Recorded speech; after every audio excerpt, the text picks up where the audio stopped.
Hi brother. Actually నా పేరు రామాంజనేయులు. నేను ఈరోజు ఒక టాపిక్ చెప్పుకున్నాను, మీ దగ్గర తీసుకోవాల్సిన్నాను. Fire pumps.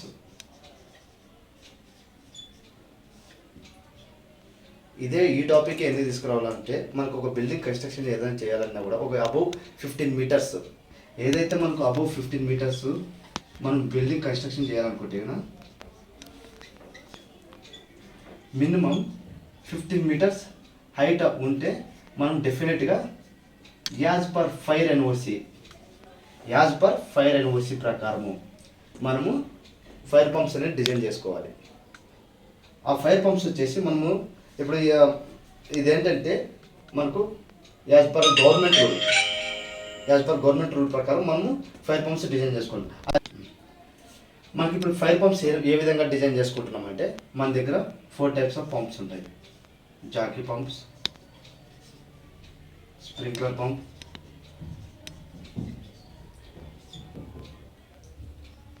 మనకు hydrant pump, next DG engine pump. ఇది మనకు ఫైర్ పంప్స్లోనే డిజైనింగ్ ఇలా ఉంటుంది. అయితే ఈ పంప్స్ వచ్చేసి ఏ విధంగా ఆపరేట్ అవుతారో మనం ఇప్పుడు తెలుసుకుందాము. ఈ జాకీ పంప్ అనేది మనకు స్మాల్ కెపాసిటీ పెట్టుకుంటాడు. ఎందుకంటే ఒక పైప్లో ప్రెషర్ వాటర్ మెయింటైన్ అవ్వడానికి ఈ చిన్న పంపు తోటి ఫస్ట్ మెయింటైన్ చేయించుకుంటాడు. అదేంటంటే మనకు ఇది ఆపరేట్ వచ్చేసి +/- 1 or 2 kg, +/- 1 or 2 kg. ఇది +/- 2 kg అనేది ఏంటంటే 1 or 2 kg అనేది ఏంటంటే ఈ జాకీ పంప్ అనేది ఆటోలో పెడతారు, ఆటోలో వర్క్ అవుతుంది.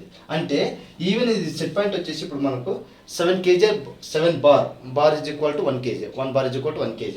అప్పుడు వచ్చేసి మనకు 7 బార్ అనేది మెయింటైన్ అవ్వాలనుకుంటే, ఎగ్జాంపుల్ మనకు +/- 1 ఎయిదర్ 6 వచ్చినా కూడా మనకు ఆన్ అవుతుంది ఆటోలోన, ఎయిదర్ 8 వస్తే ఆఫ్ అయిపోద్ది. దీన్నే +/- 1 అంటారు. ఈ విధంగా మనకు జాకీ పంప్ అనేది ఆపరేట్ అవుతుంది. మనకు 7 kg దగ్గర సెట్ పాయింట్ పెట్టుకుంటే అందులో +/- 1 అంటే 6 వస్తే ఆఫ్ అవుతుంది, 8 వస్తే మరి కట్ ఆఫ్ అవుతుంది. దీన్ని బేస్ చేసుకుని ఆన్ అవుతుంది. ఇది ఆటోలోనే ఆన్ ఆఫ్ అవుతుంది, ఆన్ అండ్ ఆఫ్ ఆటోలో అవుతుంది. నెక్స్ట్ స్ప్రింక్లర్ ఏంటంటే మనకు ఇప్పుడు 7 kg అన్నారు కదా, దీనికంటే 2 kg మైనస్లో పెట్టుకుని దీన్ని సెట్ పాయింట్ పెడతారు. ఎందుకంటే డైరెక్ట్ ఇది ఆన్ అవ్వకుండా. ఇప్పుడు 7 kg ఇది ఉంటే అప్రాక్సిమేట్లీ ఇది 5 kg పెడతారు. 5 kg దగ్గర ఇది ఆన్ అవ్వాలి అని.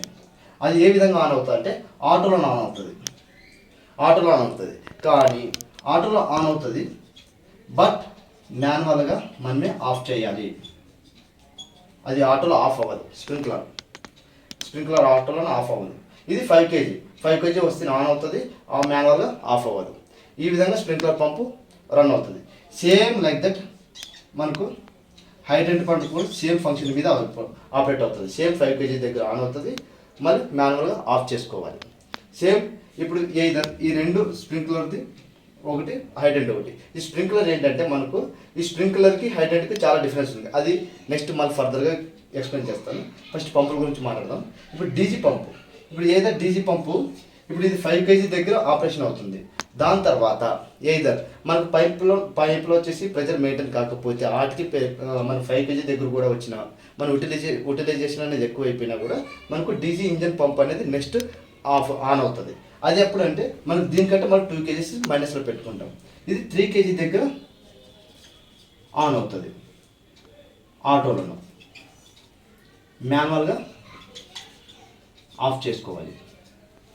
3 kg దగ్గర ఆటో అవుతుంది. మనకు స్ప్రింక్లర్ హైడ్రెంట్ ఉంది 5 kg దగ్గర, అప్రాక్సిమేట్లీ దీని దగ్గరకు రానివ్వకుండా ఈ పంపులే మేనేజ్ చేస్తాయి. కానీ మనకి ఎక్సెస్గా ఈ డీజీ పంప్ ఎందుకంటే మనకి ఫైర్ అయినప్పుడు మనకు పవర్ అనేది ఉండదు.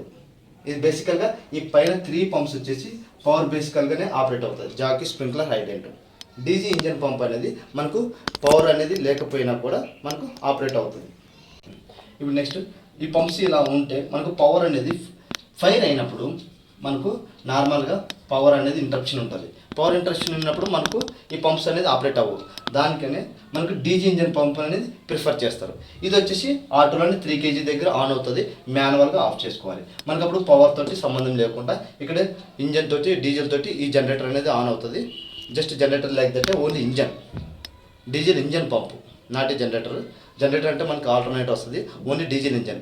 ఇది వచ్చేసి 3 kg దగ్గర ఆన్ అవుతుంది, మాన్యువల్గా ఆఫ్ చేసుకోవాలి. ఇక్కడ మీకు ఒక డౌట్ రావచ్చు యాక్చువల్గా ఏంటంటే, మనకు ఈ డౌట్ ఏంటంటే, ఇప్పుడు పంప్ ఫైర్ అయింది, ఇన్ కేస్ మనకి ఏమవుతుందంటే సంథింగ్, అందరికీ జనరల్గా ఒక క్వశ్చన్ వస్తుంది. ఇది నార్మల్గా ఆపరేషన్స్ మనకు బిల్డింగ్లో ఉండేది. ఇప్పుడు ఏంటంటే మనకు ఈ పంప్స్ వచ్చేసి జాకీ పంపు ఆటోలో ఆన్ ఆఫ్ అవుతుంది. ఇది వచ్చేసి నో ఫియర్, భయం అనేది ఉండదు మనకు. అది ఆటోలో ప్రెజర్ చూసుకుని ఆన్ అవుతుంది, ఆఫ్ అవుతుంది. ఏదర్ మనకి ఎక్సెస్గా 2 kg అంటే 1 kg కంటే ఎక్కువ మోర్ దెన్ ప్రెజర్ లైన్లో డ్రాప్ అవుతుందంటే నెక్స్ట్ స్ప్రింక్లర్ ఆన్ అవుతుంది. ఏదర్ హైడ్రెంట్ కూడా ఆన్ అవుతుంది. అలాంటప్పుడు మనం బిల్డింగ్లో ఎవరైనా సంథింగ్ దాన్ని అబ్జర్వ్ చేయలేదు, ఈ పంపులు ఏమో ఆన్ అయిపోయి ఉంటాయి. మ్యాక్సిమం ఫైర్ పంప్స్ వచ్చేసి బేస్మెంట్లో ఇన్స్టాల్ చేస్తాడు. బేస్మెంట్లో ఇన్స్టాల్ చేసినప్పుడు ఈ పంపులు ఇది మేజర్ అండి. యాక్చువల్గా చాలామందికి వచ్చే డౌట్ ఏంటంటే, ఈ స్ప్రింక్లరు అండ్ హైడ్రెంట్ అప్రాక్సిమేట్లీ దీని కెపాసిటీ వచ్చేసి 75 కిలోవాట్ ఆర్ 100 కిలోవాట్ అలా ఉంటుంది. దీని కెపాసిటీ చాలా పెద్దగా ఉంటాయి. ఈ పంప్స్ ఒకసారి మనకు ఆన్ అయిపోతే, ఈ పంప్స్ ఒకసారి ఆన్ అయిపోతే ఆటోలో ఆన్ అవుతాయి, కానీ మాన్యువల్గా మనం ఆఫ్ చేసుకోవాలి. కానీ చూడకపోతే చాలామందికి వచ్చే డౌట్ ఏంటంటే, పైపులు పగిలిపోతాయి కదా, చాలా ఇంపాక్ట్ అవుతుంది కదా, బిల్డింగ్ ఆపరేషన్స్కి చాలా మేజర్ ఇంపాక్ట్ అవుతుంది అని చాలామంది టెన్షన్ పడుతుంటారు. అరే పంప్ ఆన్ అయిపోయిందంటే ఎక్కడ టెర్రస్లో ఉన్న వాళ్ళు కూడా కింద బేస్మెంట్కి పరిగెత్తుకొని వస్తారు. కానీ ఇందులో వచ్చే ఒక చిన్న క్యాల్కులేషన్ ఉంటుంది. ఆ లాజిక్ ప్రకారము పైపులన్నీ మనకి పగలవు. ఆ చిన్న లాజిక్ అనేది మీకు ఏంటో చెప్తాను.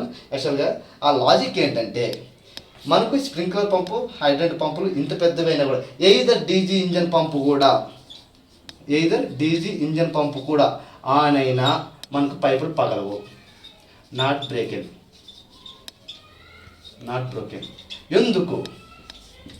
అది ఎందుకంటే చిన్న క్యాల్కులేషన్. యాక్చువల్గా ఇదంతా ఆ టాపిక్ ఆల్రెడీ ఆల్మోస్ట్ అందరికి తెలిసి ఉంటుంది. కానీ ఈ టాపిక్ గురించి నేను బేసిక్గా చెప్పడానికి ఇది ఇంట్రడక్షన్ చెప్పాను. ఓకే, ఈ టాపిక్ గురించి నేను ఎక్స్ప్లెయిన్ చేస్తాను ఇప్పుడు. అది ఎందుకంటే ఇప్పుడు నేను రఫ్ చేస్తున్నాను, మళ్ళీ ఫస్ట్ నుంచి ఈ టాపిక్ మీద ఎక్స్ప్లెయిన్ చేస్తాను. ఓకే, మన డౌట్ ఏంటంటే స్ప్రింక్లర్ అంటే మనకు జాకీ వచ్చేసి ఆటోలను ఆన్ అవుతుంది, ఆటోలను ఆఫ్ అవుతుంది. కానీ స్ప్రింక్లరు, నెక్స్ట్ వచ్చేసి హైడ్రెంట్, నెక్స్ట్ వచ్చేసి fire DG engine pump only ఆటోలోన ఆన్ అవుతుంది, బట్ మాన్యువల్గా ఆఫ్ చేసుకోవాలి. ఇన్ కేస్ మనకు ఆటోలో ఆన్ అయినాక మాన్యువల్గా మనం చూసుకోకపోతే ఆ పైపులు బ్లాస్ట్ అవుతాయా, ఎయిదర్ బ్లాస్ట్ ఆర్ నాట్, అది మన డౌట్. ఇదే మేజర్ డౌట్ అందరికీ. ఎందుకు బ్లాస్ట్ అవ్వదని చెప్తాను. అది ఎందుకు బ్లాస్ట్ అవ్వదంటే, ఇప్పుడు మీకు ఎక్స్ప్లెయిన్ చేయాల్సింది ఏంటంటే, అది ఎందుకు బ్లాస్ట్ అవ్వదంటే, మనకు సంథింగ్ ఒక ఎగ్జాంపుల్, ఒక 50 floors బిల్డింగ్ తీసుకుందాం. Sorry 15 or that actually 15 floors building, 15 floorల బిల్డింగ్ తీసుకుందాం. 15 floor బిల్డింగ్ తీసుకుందామండి. ఇప్పుడు మనకు 15 floor బిల్డింగ్ తీసుకుంటే ఆ 15 floorలు వచ్చేసి అప్రాక్సిమేట్లీగా మనకి మనకు ప్రతి ఫ్లోర్ 8 meters నుంచి 9 meters క్యాలిక్యులేట్ చేసుకుంటే కూడా మనకు అప్రాక్సిమేట్లీ 50 meters దాకా బిల్డింగ్ హైట్ వచ్చేస్తుందండి. అప్పుడు 50 meters దాకా బిల్డింగ్ హైట్ వచ్చేస్తే అప్పుడు either 10 meters, 20 meters, 30 meters, 40 meters, టాప్కి వచ్చేస్తారు కదా 50 meters. ఈ 50 meters ఇదండి. ఈ 50 meters వచ్చేసి మనకు 9-8 meters ఒక ఫ్లోర్ అనుకున్నాం కాబట్టి అప్రాక్సిమేట్లీ 15 floors. ఇది కంప్లీట్ 15 floors బిల్డింగ్.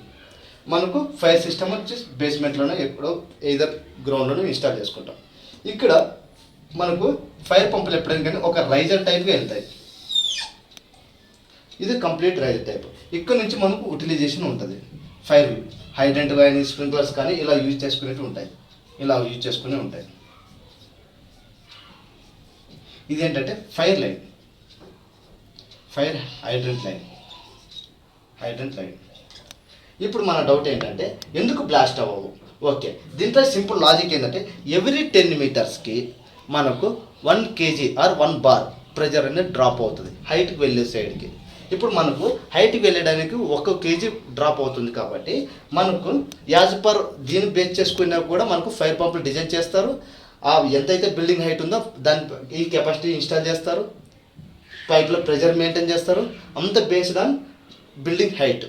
ఓకే, ఇప్పుడు వచ్చేసి పర్ కేజీ వచ్చేసి 10 మీటర్స్ డ్రాప్ అవుతుంది అంటే ఇక్కడ ఒక 1 kg అనుకుందాం సంథింగ్, ఇక్కడ ఒక 1 kg, ఇక్కడ ఒక సెకండ్ 2 kgs, ఏదో 1 or 1, ఇక్కడ ఒక 1 kg, ఇక్కడ 1 kg, ఇక్కడ 1 kg, ఇక్కడ 1 kg, ఇక్కడ 1 kg ప్రెజర్ డ్రాప్ అవ్వకుండా వస్తుంది.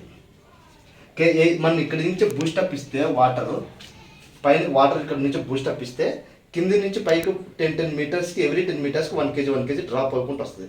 ఇక్కడికి వచ్చి ఇక్కడ ఏదైనా 5 kgs మెయింటైన్ చేసినామంటే మనకి ఏమవుతుంది, ఇక్కడికి వచ్చేసరికి 0 ప్రెజర్. పైప్ లైన్లో మనకు 0 ప్రెజర్ ఉంటుంది, పైప్ లైన్లో 0 ప్రెజర్ ఉంటుంది.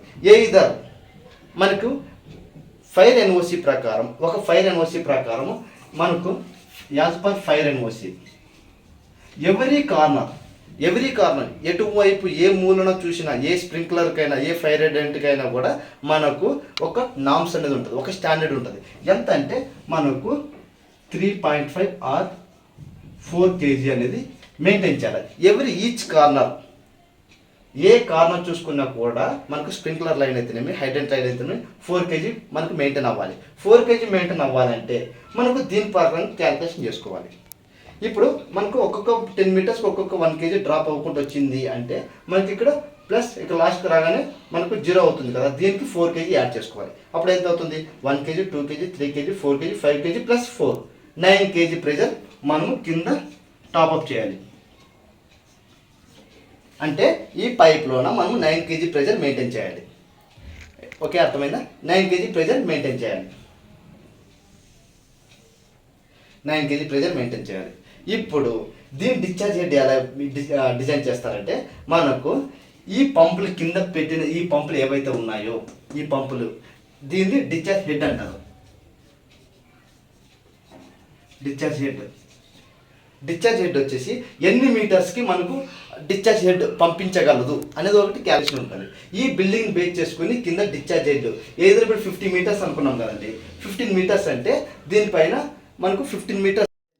ఇప్పుడు మనకు బిల్డింగ్ హైట్ 50 మీటర్స్ అయితే ఈ పంపులు డిజైన్ ఎలా చేస్తారంటే మనకు డిశ్చార్జ్ హెడ్ ఈ పైపులు ఏదైతే ఉంటుందో దానికి డిజైనింగ్ వచ్చేసి డిశ్చార్జ్ హెడ్ 90 మీటర్స్ లాగా, ఎయిదర్ 80 ఆర్ 90. అంటే ఈ based on 50 meters building base చేసుకుని ఈ పంపులు వచ్చేసి డిశ్చార్జ్ హెడ్ 90 మీటర్స్ని చేస్తారు. మనకి ఈ 90 మీటర్స్ వచ్చేసి ఎందుకు ఇలా డిసైడ్ చేస్తారంటే మనకు ఇలా 90 మీటర్స్ డిజైన్ చేసుకున్నాం కాబట్టి ఇక్కడ 4 kg మెయింటైన్ అవుతుంది. ఈ 4 kg వలన as per NOC fire NOC ప్రకారం ఎవరీ కార్నర్ 4 kg మెయింటైన్ అవుతుంది. ప్లస్ మనకు పైపులు డ్యామేజ్ 4 kg పైపులు ఎక్కడ డ్యామేజ్ అయ్యే ఛాన్స్ లేదు. అందుకోసమే మన మేజర్ క్వశ్చన్ ఏదైతే ఉందో అది దీనికే సొల్యూషన్ అన్నమాట. దీనివల్ల మనకు ఫైర్ పంప్స్ ఇదే విధంగా మనకు డిజైన్ చేసుకుంటాడు యాజ్ పర్ బిల్డింగ్ ప్రకారం ఫైర్ ఎన్ఓసి ప్రకారం.